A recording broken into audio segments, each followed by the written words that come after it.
Hello दोस्तों, मेरा नाम है माया और मैं आ चुकी हूँ आप लोगों के बीच एक और नई कहानी लेकर। दोस्तों, आज की कहानी का शीर्षक है गंवार पति। दोस्तों, ये कहानी एक लड़की की है जिसका नाम रिया है। रिया की शादी उसकी मर्जी के खिलाफ एक सीधे साधे लड़के से कर दी जाती है। लड़के का नाम राजन है। राजन के घर में राजन की माँ के अलावा और कोई नहीं है। दहेज में राजन को बहुत सारे उपहार और पैसे मिलते हैं, लेकिन रिया अपनी शादी से खुश नहीं थी, क्योंकि रिया पहले से ही किसी सनी नाम के लड़के से बहुत प्यार करती थी और सनी भी उससे बेहद प्यार करता था। शादी होने के बाद रिया जब अपनी ससुराल पहुंचती है, शाम होने के बाद सुहागरात के वक्त राजन दूध लेकर कमरे में आता है तो रिया राजन से सवाल पूछती है। अगर पत्नी की मर्जी के बिना पति उसको हाथ लगाए तो उसे बलात्कार कहते हैं या हक। तभी राजन कहता है, आपको इतना सोचने की कोई जरूरत नहीं है, मैं बस दूध लेकर आया हूँ, आप पी लीजिएगा। और रिया से गुड नाइट कह के कमरे से निकल जाता है। रिया मन मार कर रह जाती है, क्योंकि रिया चाहती थी कि राजन उससे कुछ कहे और झगड़ा हो ताकि वो राजन से पीछा छुटा सके, मगर ऐसा कुछ भी नहीं हुआ।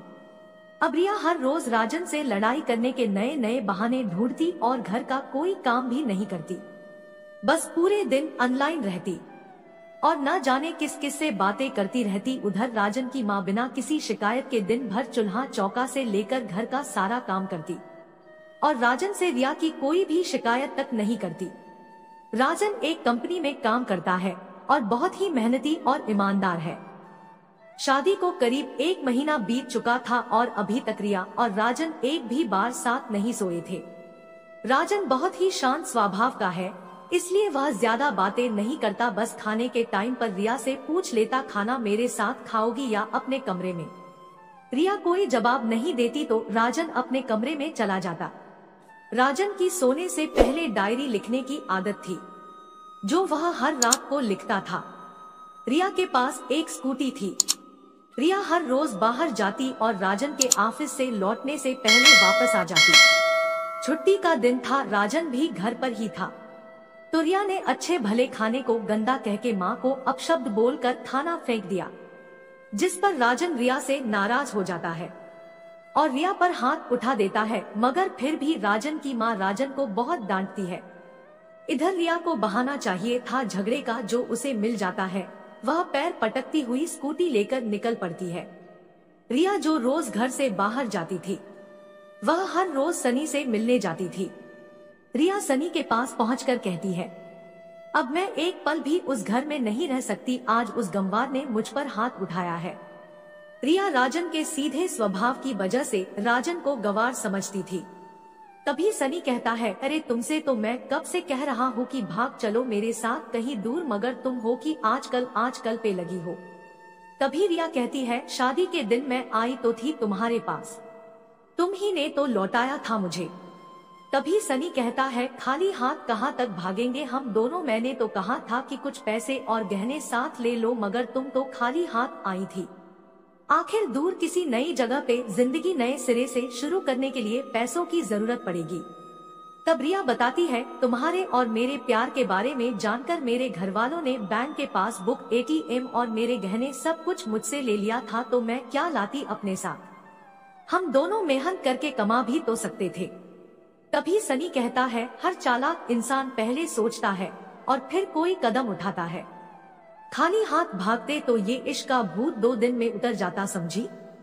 और जब भी मैं तुम्हें छूना चाहता हूँ बहुत नखरे हैं तुम्हारे, बस कहती हो शादी के बाद। तभी रिया कहती है, हाँ शादी के बाद ही अच्छा होता है ये सब, और सब तुम्हारा ही तो है। मैं आज भी एक कुंवारी लड़की हूँ, शादी करके भी आज तक उस गंवार के साथ सोई नहीं हूँ, क्योंकि तुम्हें ही अपना पति मान चुकी हूँ। बस तुम्हारे नाम की सिंदूर लगानी बाकी है, बस वह लगा दो, फिर सब कुछ तुम अपनी मर्जी से करना। सनी कहता है, ठीक है मैं तैयार हूँ, मगर इस बार कुछ पैसे जरूर साथ लेके आना, ये मत सोचना हम दौलत से प्यार करते हैं, हम सिर्फ तुमसे प्यार करते हैं, बस कुछ छोटी मोटी बिजनेस के लिए पैसे चाहिए। तभी रिया कहती है, उस गंवार के पास कहाँ होगा पैसा, मेरे बाप से 3 लाख रुपया ऊपर से मारुति कार ली है, बस कुछ गहने हैं वही लेकर आओगी आज। सनी रिया को होटल का पता देकर वहां से चला जाता है। रिया घर आके फिर से लड़ाई करती है, मगर अफसोस वह अकेली चिल्लाती रहती है, उससे लड़ने वाला कोई नहीं था। रात के 8 बजे सनी का मैसेज आता है, कब आ रही हो? रिया जवाब देती है, सब्र करो, कोई सोया नहीं है। मैं रात में 12 बजे से पहले पहुंच जाऊंगी क्योंकि यहाँ तुम्हारे बिना मेरी सांसें घुटती है। सनी, ओके, जल्दी आना, मैं होटल के बाहर खड़ा रहूंगा। तभी राजन रिया से खाने के लिए पूछता है। तभी रिया राजन से कहती है, मुझे खाना नहीं खाना, मैंने बाहर खा लिया था, इसलिए मुझे कोई परेशान न करे। इतना कह के रिया अंदर से दरवाजा बंद कर लेती है। तभी राजन रिया से कहता है, उस अलमारी से मेरी डायरी दे दो, फिर दरवाजा बंद कर लेना, हम तुमको दोबारा परेशान नहीं करेंगे। तभी रिया दरवाजा खोले बिना कहती है, चाबियां दे दो अलमारी की। तभी राजन कहता है, तुम्हारे बिस्तर के पैरों तले है चाबियां। मगर रिया फिर भी दरवाजा नहीं खोलती बल्कि जोर जोर से गाना सुनने लगती है। बाहर राजन कुछ देर दरवाजा पीटता है, फिर हार कर चला जाता है। रिया ने बड़े जोर से गाना बजा रखा था। फिर वह अलमारी खोल के देखती है, जो उसने पहली बार खोल के देखी थी क्योंकि वह अपना सामान अलग अलमारी में रखती थी। अलमारी खोलते ही हैरान रह जाती है। अलमारी में उसके अपने पास बुक, ATM कार्ड थे जो उसके घर वालों ने छीन लिए थे। रिया ने चेक किया तो उसमें वह पैसे भी ऐड थे जो दहेज में लड़के को मिले थे, और बहुत सारे गहने भी जो एक पेपर के साथ थे, और उन सब गहनों की मिल्कियत रिया के नाम पर थी। रिया ये सब देख के हैरान हो जाती है। फिर उसकी नजर डायरी पर पड़ती है और वह जल्दी से वह डायरी निकाल के पढ़ने लगती है। डायरी में लिखा था, तुम्हारे पापा ने एक दिन मेरी माँ की जान बचाई थी अपना खून देकर। मैं अपनी माँ से बेहद प्यार करता हूँ, इसलिए मैंने झुककर आपके पापा को प्रणाम करके कहा, मैं आपका ये एहसान कभी नहीं भूलूंगा। कुछ दिन बाद आपके पापा हमारे घर आए हमारे तुम्हारे रिश्ते की बात लेकर, मगर उन्होंने आपकी हर बात बताई हमें कि आप एक लड़के से बेहद प्यार करती हो। आपके पापा आपकी खुशी चाहते थे, इसलिए वह पहले लड़के को जानना चाहते थे। आखिर आप अपने पापा की राजकुमारी जो थी, और हर बाप अपनी राजकुमारी के लिए एक अच्छा और ईमानदार राजकुमार चाहता है। आपके पापा ने खोज कर पता लगाया कि आप जिस लड़के से प्यार करती है वह लड़का बहुत सी लड़कियों को धोखा दे चुका है, और उसकी पहली शादी भी हो चुकी है, पर आपको बता न सके क्योंकि उन्हें पता था कि ये जो इश्क का नशा है वह हमेशा अपनों को गैर और गैर को अपना समझता है। एक बाप के मुंह से एक बेटी की कहानी सुनकर मैं अचंभित हो गया। हर बाप यहाँ तक शायद ही सोचे।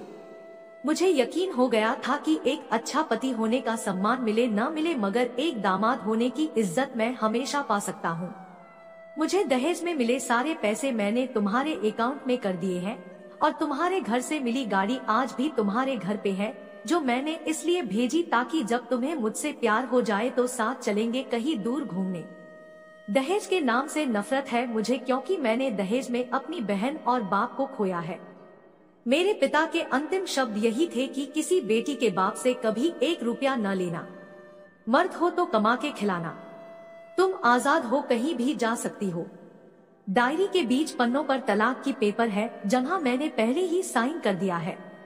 जब तुम्हें लगे कि अब इस गमवार के साथ नहीं रहना है तो साइन करके कहीं भी अपनी सारी चीजें लेके जा सकती हो। रिया ये सब पढ़कर बहुत हैरान थी। न चाहते हुए भी गमवार के शब्दों ने दिल को छू लिया था। न चाहते हुए भी गमवार के अनदेखे प्यार को महसूस करके पलकें नम हो गई थी। आगे लिखा था, मैंने तुम्हारे ऊपर इसलिए हाथ उठाया क्योंकि आपने माँ को गाली दी, और जो बेटा अपनी आंखों के सामने अपनी माँ की बेइज्जती होते सहन कर जाए, फिर वह बेटा कैसा। कल आपके भी बच्चे होंगे, चाहे किसी के भी साथ हो, तब महसूस होगी माँ की महानता और प्यार। आपको दुल्हन बना के हमसफर बनाने लाया हूँ, जबरदस्ती करने नहीं।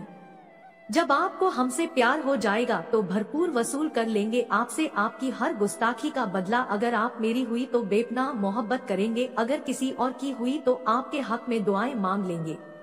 रिया का फोन बार बार बज रहा था, जो कि वाइब्रेशन मोड पे था। रिया अब दुल्हन बन चुकी थी। पलकों से आंसू गिर रहे थे। सिसकते हुए मोबाइल से पहले सिम निकाल के तोड़ा, फिर सारा सामान जैसा था वैसे रख के न जाने कब सो गई पता नहीं चला। सुबह देर से जागी तब तक राजन ऑफिस जा चुका था। रिया आज जब जागी तो पहले नहा धोकर साड़ी पहनी, फिर अपनी मांग में लंबा सा सिंदूर लगाया, फिर मंगलसूत्र पहना, फिर किचन में जाके सासू माँ को जबरदस्ती कमरे में लाके तैयार होने को कहा और अपने पति के लिए थोड़े नमकीन, थोड़े बिस्किट और चाय बना के अपनी स्कूटी में सासू माँ को जबरदस्ती बिठाया। जबकि राजन की माँ को कुछ पता ही नहीं है उनको बहू आज कहाँ ले जा रही है, बस वो बैठ जाती है। फिर रास्ते में सासू माँ से पति के ऑफिस का पता पूछकर ऑफिस पहुँच जाती है। राजन हैरान रह जाता है पत्नी को इस हालत में देखकर। राजन कहता है, सब ठीक तो है न माँ? मगर माँ बोलती इससे पहले पत्नी गले लगाकर कहती है कि अब सब ठीक है और राजन को आई लव यू बोल देती है। तभी ऑफिस के सभी लोग खड़े हो जाते हैं तो रिया कहती है कि मैं इनकी धर्मपत्नी हूँ और अभी तक होश में नहीं थी, आज सुबह होश में आई हूँ। अब 1 महीने तक मेरे पतिदेव ऑफिस में दिखाई नहीं देंगे। ऑफिस के लोग पूछते हैं क्यों? क्योंकि हम लंबी छुट्टी पे जा रहे साथ साथ और मुझे होश में लाने वाले मेरे पति ही हैं। सभी लोग तालियां बजाते हैं और रिया फिर से राजन से लिपट जाती है, जहाँ से वह दोबारा कभी भी छूटना नहीं चाहती। दोस्तों, हमारे बड़ों के कई फैसले ऐसे होते हैं जो हमारे हक में नहीं होते, मगर हमारे अपने हमारी फिक्र खुद से ज्यादा करते हैं, इसीलिए इतने सख्त फैसले लेते हैं, मगर हम उन्हें अपने खिलाफ समझ लेते हैं। दोस्तों, हमेशा अपने माँ बाप के फैसलों का सम्मान करें, क्योंकि ये 2 ऐसे शख्स हैं जो आपको हमेशा दुनियादारी से ज्यादा प्यार करते हैं। दोस्तों, यह हार्ट टचिंग स्टोरी कैसी लगी हमें कमेंट करके जरूर बताना और कहानी अच्छी लगी हो तो हमारे चैनल को सब्सक्राइब कर लेना। तो दोस्तों, मिलती हूँ फिर किसी नई कहानी में, तब तक के लिए बाय बाय दोस्तों।